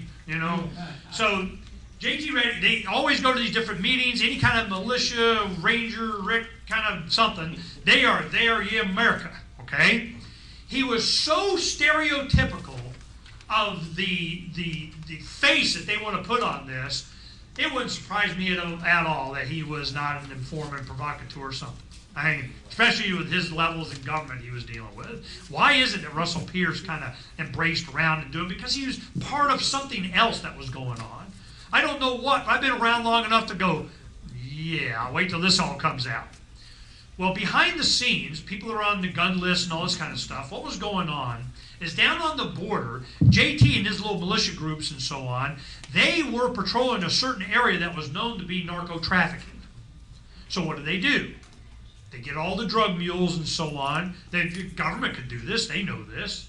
It was a border rangers. I remember I went down and did the story where, Dave Pleasant is videotaping me, and you had the Naco wall, this big wall, about that high. And it's just this, steel wall that was landing pads for Vietnam helicopters or whatever.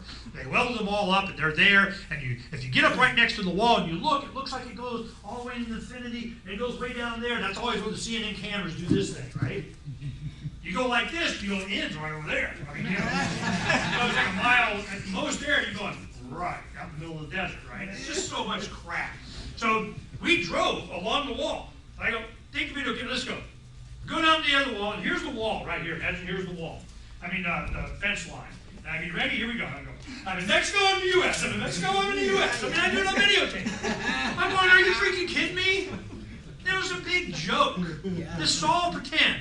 We get up on a ridge here, and you look down, and you see this vast openness of desert. And this little bitty area down there on the bottom of this ridge is where they had the Minuteman Ranch fence. That's like 100, 200 yards. It was all theater. It was all for raising money. And there was a group there called Border Rangers or something, and they were serious about it. They were like, oh, we're going to stop it. Well, they're at a dry riverbed there, and they took me in and showed me all their stuff. They had remote control airplanes with live video cameras that they could sit there and watch. And they had thermal feed and big towers, and you could see, and it was a 24-hour, 7 days a week, 365, that they're sitting there watching with infrared and people online watching their video feed, calling, saying, hey, I see a guy coming at 2 in the morning. If they wanted to stop it, they could. But they didn't want to. That for some whatever the heck reason's going on, that's where something, I don't even care. But JT Reddy and these guys know this, so what did they do? They go down there, and they're all gunned up and everything. Boom! They stop them. They turn the guys in. Oh, and look at all these drugs that we confiscated. Yeah, it's all right there. Trust me. Okay? So they're turning it over. They're kind of working law enforcement. They get a big, bust, and they interrogate and do it, whatever and so on. But it was causing somebody some discomfort. There is something somebody did, and all of a sudden a bunch of people wound up dead. And JT gets blamed for shooting these other people and a 2-year-old girl, killing everybody. And then he shot himself. Did he? I don't know. I mean, not like I got a big giant emotional attachment. But but to think that this doesn't have something to do with all this other stuff that's going on, but why was the FBI there and a murder? FBI? Why even FBI has jurisdiction on? Why the FBI? What the hell are they doing there? Cover up. So fast. There, yeah, it wasn't a missile. Oh, it was a suicide. We met him, first time we met him at a legislative district meeting in Westbrook. And he was with Russell Pierce. And we met him that night, and honest to God, me and him both looked at each other and said, that dude's freaking bad. Fed. I mean, immediately, I've never seen that guy before in my life, and both of us looked at each other and said, that dude's freaking bad. And I said, after tonight, I'm staying way the hell away from that sumbitch. I don't want to ever even see that dude. He's freaking. Now, no, and He's involved in some crazy shit. you guys remember, what was that guy's name? Hal Turner or something? Hal Turner, is just like that. They're the most vociferous. They're the ones out and preaching the most. Oh, we got to go kick ass and do whatever. There was a guy on Freedom's Phoenix that used to publish all the time. I've had, of all the people that have published, the tens of thousands of readers, and all that kind of stuff, I bet Pal and I can count on one hand how many people we've just deleted their accounts and banned from the site. And his initials are Chuck Akins. Anyway, so there was another guy. His name was Jim Sostito Wacker or something like that. Oh, yeah. The free militia man, whatever, out of Georgia. And whenever you're doing all this kind of stuff, it's always Arizona, Montana, Michigan, Georgia. It's like a loop that they do. They need some, that's a Huttery, militia, Michigan. Well, the only reason they went there is because, Black Chris AR-15 here was black, and that just screwed up their crap. And that's one reason why we did it, and that's why they went to Michigan. They were coming to Arizona. Because, a week before, you had this, William Costris is a guy that had his gun when Obama went to do some campaign thing in New Hampshire, and Chris Matthews, you brought a GD gun to a president, oh my God. And they were going, oh, and he's from Scottsdale. Oh, hell, we knew they were coming now, So then you had the Southern Poverty Law Center comes here, and they're doing all this kind of stuff. So as we did that, damn it, we got to go plan B. They went to the Huttery. And what happened just a couple of weeks ago? They got off. Judge dismissed all again. They just made it up. Yeah. I'm so shocked. But they got their headlines. They didn't make a big deal out of the judge just dismissed it, So who did I have on the show this week? Anybody know? Mark Potok, the senior editor of the Southern Poverty Law Center Intelligence Report. Came back on this week? No, it was last couple weeks ago, whatever. We got- So I take that show and I sent it to Pastor Baldwin, so he got entertainment out of that. I had him scheduled for a Monday. Heidi Byrick was supposed to be on that Thursday. As soon as that show was over with him, Heidi emailed Donna, it would be prudent at this juncture for me to come on. That's what I thought. Because when I had Mark on and so on, I brought up all this. I go, look, this is the one question that I kept pressing him on. Whatever the criteria is that you use for going after these guys are bad. They're bad. Okay, why are they bad? What's the criteria that you use? And what happens when you take that same criteria of violence and mayhem and bad and whatever, and you take and you put that spotlight on the government?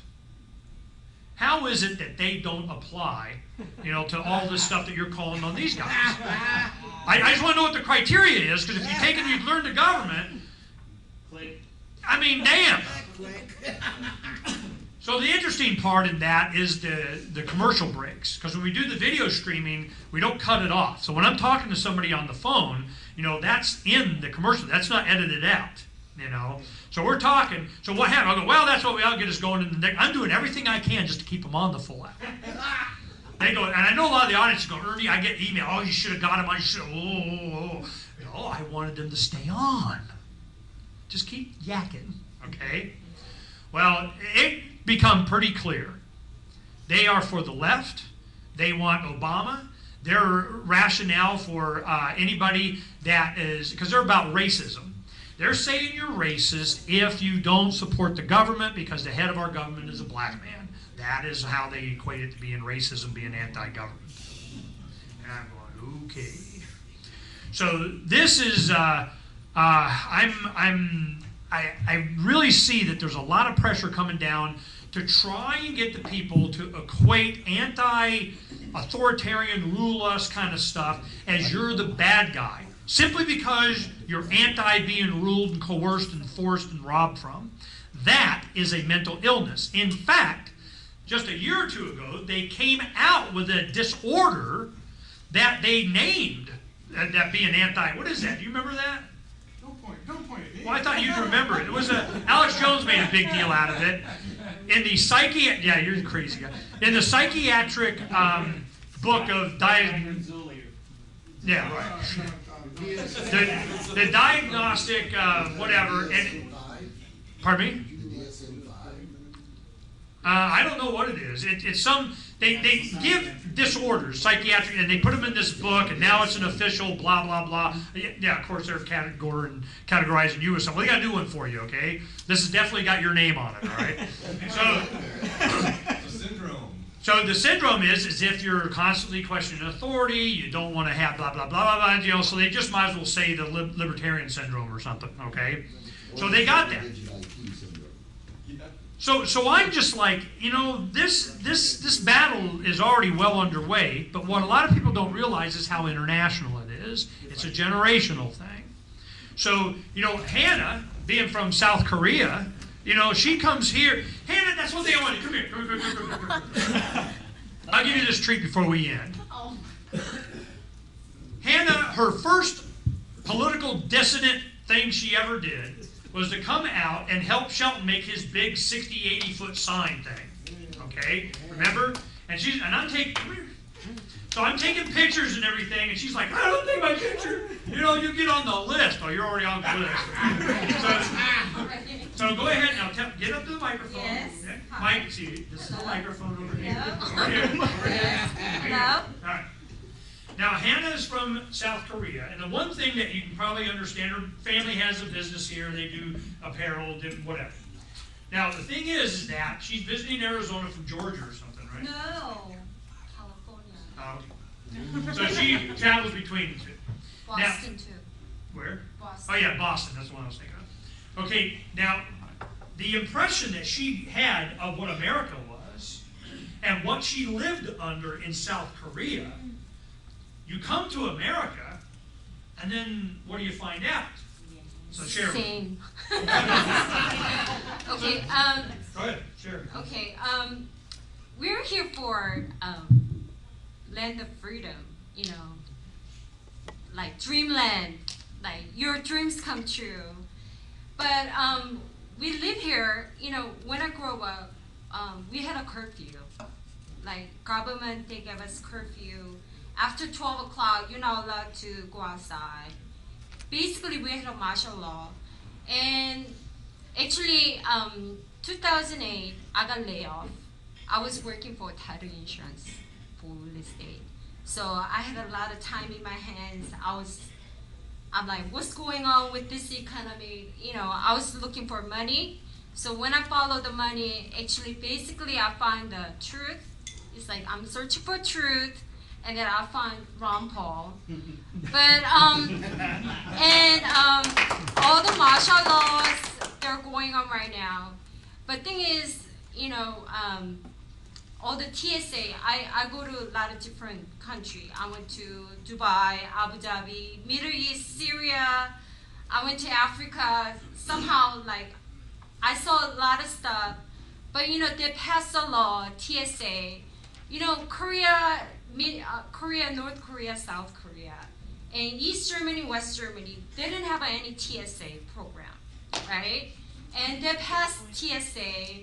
And I was reading Howard Zinn about history of people of war, and I'm like, what's going on in this war? You know, it's like this land is not dreamland anymore. It's not. There is no opportunity. And then governments, they're trying to watching us. And then I was like, oh my God, I have to involve.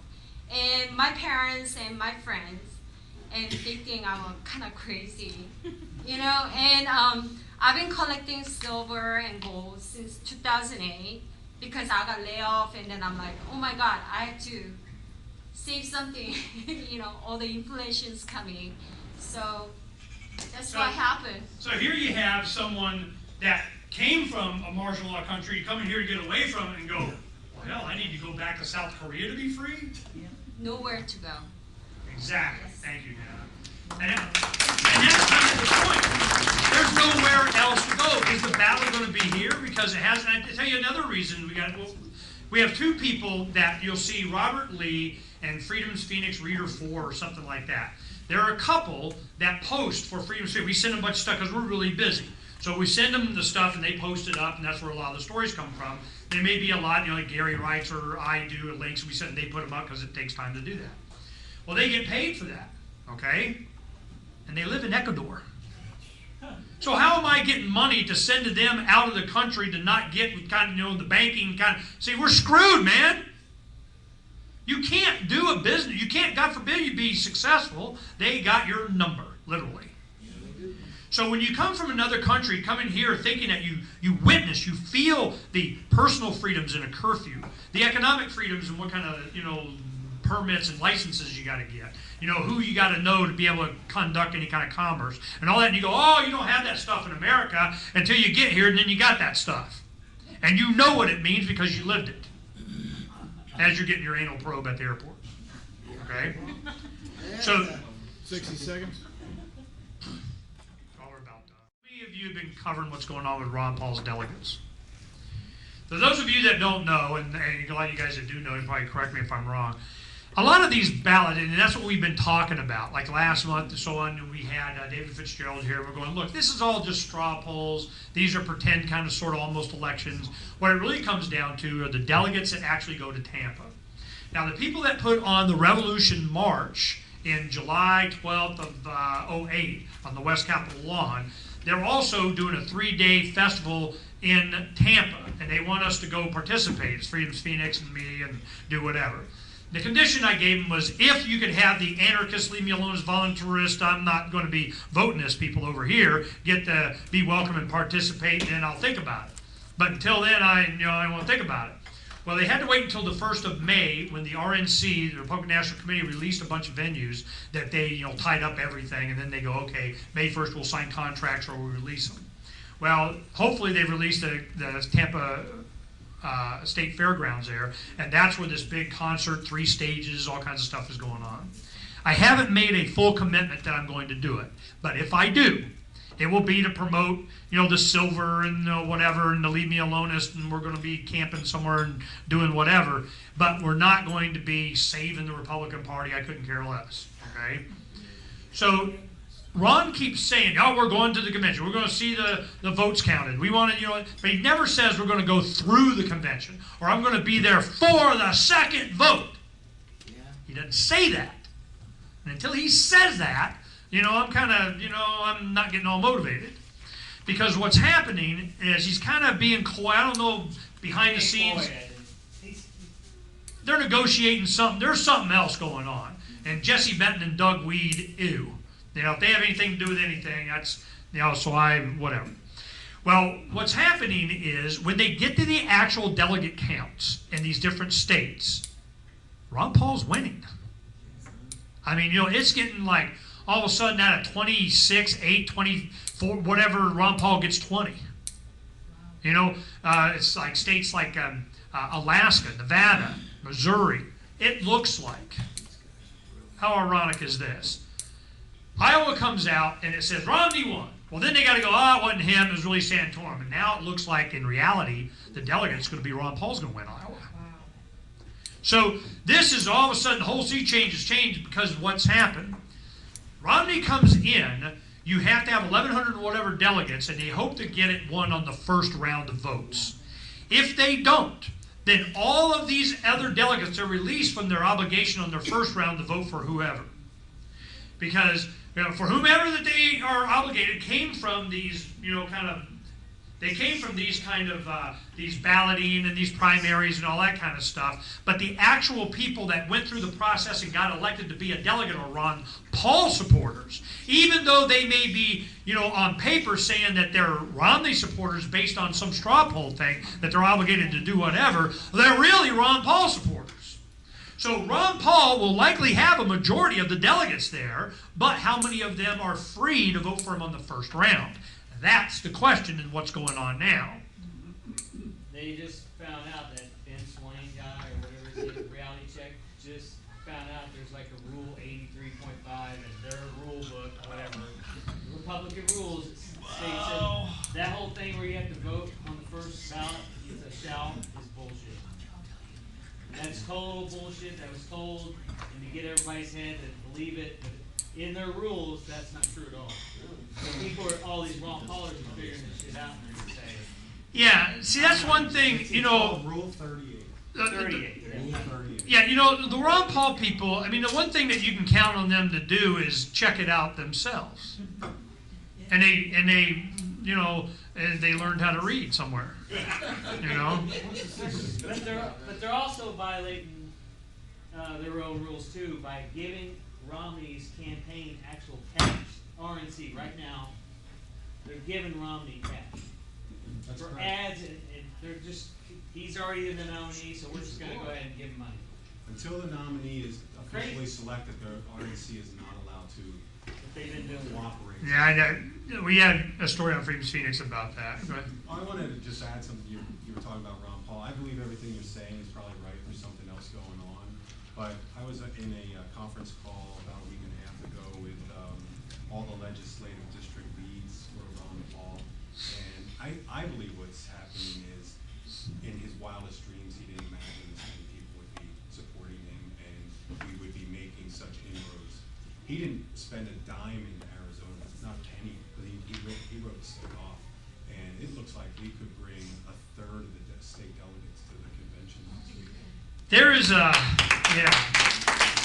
I've been on the air, a lot of people, and as much as I'm like, you're still voting, I mean, but I'll tell you one thing that I have been saying on a regular basis on the show. Ron Paul has a much better chance of being president than a lot of people realize, for a lot of reasons. And the biggest reason is I'm thinking economically it's going to get so bad that they're going to be, Ron, will you please be president so we don't have a full bloody revolution here, and they'll allow us to even have a government. I mean, so because it's going really, really fast around the world. And we talked about it last month of all the different trade agreements between countries and regions, and Asia and China and Japan and Russia and, was it Brazil, Russia, India, China, South Africa, and all the different special drawing rights, International Monetary Fund, World Banking, kind of, oh my goodness, the European Central Bank printing more money in a weekend, oh my God. And this is all coming down now. But there's going to be pain. And I just want to be able to survive the pain. And I tell you, the people you hear from the older Americans that have been around through the Depression, or they have, remember their parents or grandparents telling them that they lived on the back of the hill, the mountain, the De La, whatever, there was a Depression. We didn't know. Nobody came and confiscated our chickens. I mean, they didn't know the difference. It's like the Waltons. There's a Depression going on. You got, and it's prohibition. You got to go over there to the two ladies to get the recipe. For the moonshine. That's another thing. Someone we know is learning how to do distillation, which is, man, you can brew your beer all you want. You start doing distilling, oh hell no. Demand comes. Why? Because that's just like liquid currency. Plus, it's also you can make fuel.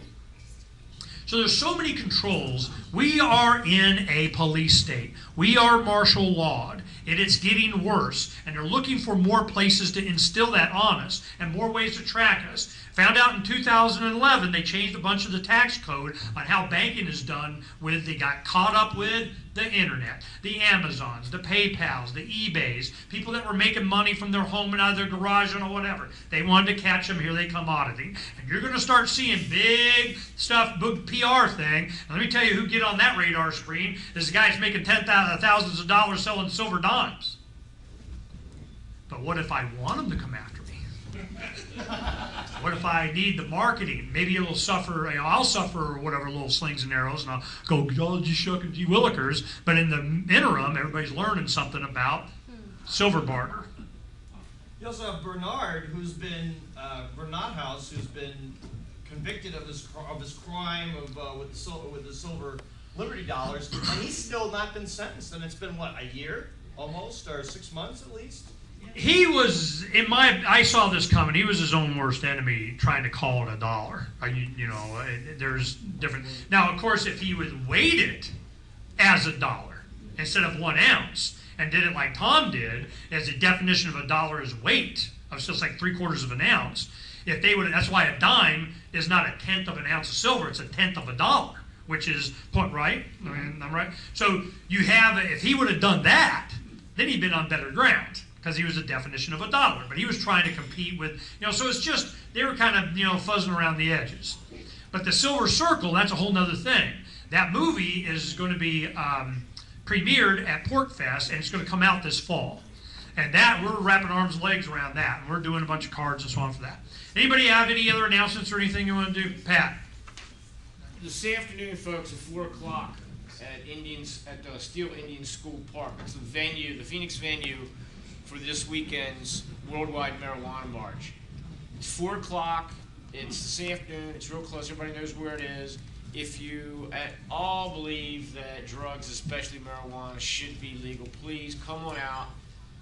Be counted. You have water and sunscreen and hats for shade and, of course, food and drink if you want to. 4 o'clock, Steel Park. Yes, sir. Please come on out. And you want to be there in time for 4:20. I get it. Yes, okay. Sir. Thank you. Saturday, May 19th, Tommy Cryer is going to be in town. He's a great speaker. He's going to be talking about solutions. He's giving away the Lost Art of Citizenry and also Innocence Revealed, the new blockbuster book that shows what the IRS has been doing outside their constitutional bounds. It's going to be very entertaining. You'll learn a lot. Hope to see you there. All right, this is Saturday. You'll see on the first banner ad, top left of Freedom's Phoenix, is an ad that links to all this. Also, next Sunday, Mother's Day, okay, the governor has done a proclamation. We got it on Freedom's Phoenix, top of the page. Proclamation, the mayor of Phoenix, a proclamation in support of, on Mother's Day, being Bill of Rights Monument Day, okay? Because next Sunday, it's like Louis Black and the father of Grido Sarducci, Arrivederci America. He's going to be one of the performing guys. So you have Guido Sarducci, Black, and a bunch of, I mean, it was like a hall of fame. It's like at least 8 to a dozen comedians. It's going to be at Phoenix Symphony Hall, and it's all in support of the private funding of the Bill of Rights monument down Wesley Bolin Plaza, that Arizona will be the first in the nation to have a monument to the Bill of Rights. There's not one in 200-something years that's existed. I'm like, seriously? So we found out about this is like in 05, 06. And Charles and I got involved in it. Another comedian, he would do jokes. It doesn't matter. You get the 10 Commandments on the public ground. Who cares? As long as you got the Bill of Rights over it. And people pointed out to him, there is no Bill of Rights anywhere. Is it a monument or a headstone? Yeah. They're big giant headstones, okay? They're like 8 feet tall. There's one to each one of the amendments that goes in a walk area there on Wesley Bolin Plaza. And it was a big deal. And you go look at Top of Freedom's Phoenix, and we had the story, and Fox News did a thing, and all this other stuff. So that's a big woohoo. But the tickets are from $60 to $100 each. Got it on you? You know. So that's next Sunday. But they're going to give us a couple or a few that I may raffle off or give away or have a drawing or something like that, under the condition that you guys write about it. Now I have one writer that's going. Barry Hess wanted to go and play Barry Hess, and I got my picture. That's Barry. But he'll write an article at least. So I get him to write an article on this, and it'll be worth him going. Anything else? Next week is the delegate election for the Republican Party at Grand Canyon University. And whether you believe Saturday? Next Saturday. I think it starts 8 to 5. 8 to 5, yeah. Whether you believe in voting for it or not, I think most people here support what Ron Paul believes in. And they're asking Ron Paul supporters to show up and show support for him. They're going to have a grandstand. There's a 5,000 seat grandstand that's open to the public. So they're encouraging Ron Paulers to bring their signs and show their support. Take the 180-footer down. Yeah, there you go. Just show. There's a lot of sheeple in the audience there. A lot of those delegates are sheeple. They just get their information from Fox, and if we can politely and persuade them. All right, well, somebody will take response. That weekend, Bob and I are going to go up and look at the land. But the RV is available, okay? If those that I trust, and it's not all, to take the RV and you want to have, put the signs up and trinkets and trash and have big woohoo, let me know, and I'll make the RV available to you guys, and you can go and get if you want to take responsibility for that like we did last time. Anything else? Yeah, I just wanted to say one thing. This has nothing to do with Ron Paul, just about our state government here that really just ticks me off. Tom Horn signed that agreement with all the banks. He was one of 49 attorney generals who signed. Who did? Was it New York or something? I don't know. Oklahoma, I thought it was middle America somewhere. But anyway, state that money, we were going to get 97 million of the 26-point-something million or billion or whatever. Yeah.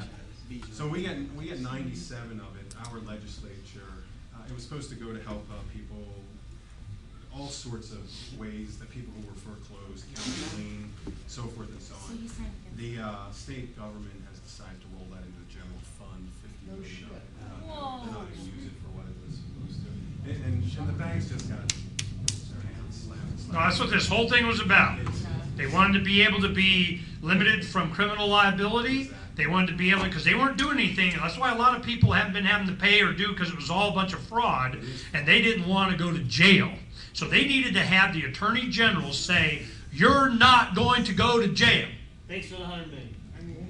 For $100 million. And we're not going to use it. And then we're going to go, now we're going to go whip ass on everybody. So you want to here's the next wave of foreclosures and stuff that's going to start hitting. So it's all going to be, so it's, you're not motivated now, you might want to go to Lone Prairie with us pretty soon. Last month, the banks foreclosed, the banks sold about 1,500 homes in the state of Arizona, but they foreclosed on 3,200. Ernie, the one thing that is working Upside consistently with the foreclosure stuff is quiet title. Winning are winning every case in quiet title. Once you get a quiet title on the house, it's over with. And attorneys all over the country are throwing out all the complaints, all the bullshit, and just going with simple quiet title. there's a lot of, they can talk to you about how we get off on that forever. Here, you can go Real ahead. quick, I got 400 of these pocket constitutions. They got a picture of Ron Paul, got Freedom's Phoenix, Tom's site, Liberty Trade on here. These are really good. I've been street peddling these things all across the country. And because I believe that, you know, giving money to Ron Paul is not going to do anything because he's just spending money with the mainstream media. We have to get back to original ancient principles, which is what this book clearly goes into. So if you want any of these pocket constitutions, get with me afterwards and you know, get rid of them to your friends. Real quick, we gotta get going. Speaking of the banks, right now there's a 2-hour documentary on one of the PBS stations about the bank bailouts. And PBS.org, Frontline. It's a 4-part series. We had it on Freedom's Phoenix. I just started watching the first one, and it's going to be interesting. It's really great. And also, C-SPAN right now has the Libertarian Convention, and the debate last night between Gary Johnson and Lee Brights was tremendous. They're probably going to be running it again. Yeah, they were running. You can go on the link. I was watching it this morning, so it's not on Freedom's Phoenix, but it is on the C-SPAN website, along with some other link to either one of the other debates or the nominating Speeches or people who have to do that. That was on the link there. I haven't watched that. Those are kind of fun too.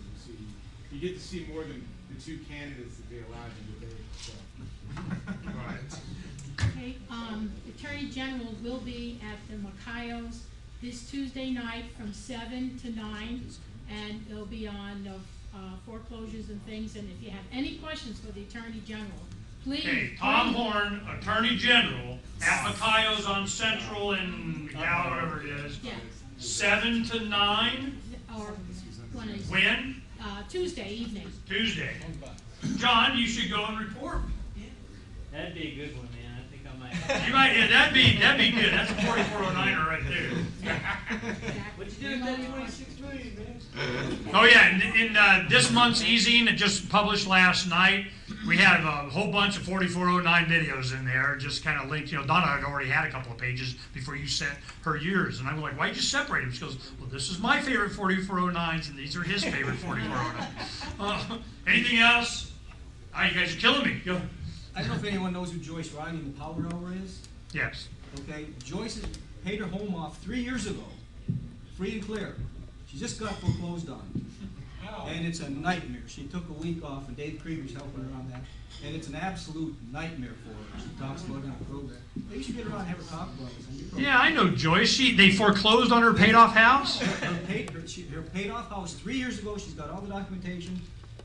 But she says you've got to do this stuff beforehand. You got to go through a title abstract. Not an abstract, but you have to do a forensic title search on your own property. She's recommending that now to almost everyone. Yeah, because of foreclosure. It's 3 years ago. It was paid off zero. She owed zero. It ain't enough to steal from. But steal the other homes. the point is that here's somebody who's going through it on a daily basis right now, and she's actually one of us. All right, so I don't forget. Let me turn it over to Frank. I can feel his eyes drilling me. And I'll put it on here to call her. Thanks. I got one thing I noticed in Ernie's dissertation today. If you have a cell phone or he says a computer in your pocket, the government knows exactly where you are. Maybe I want them. All Right right. next to John.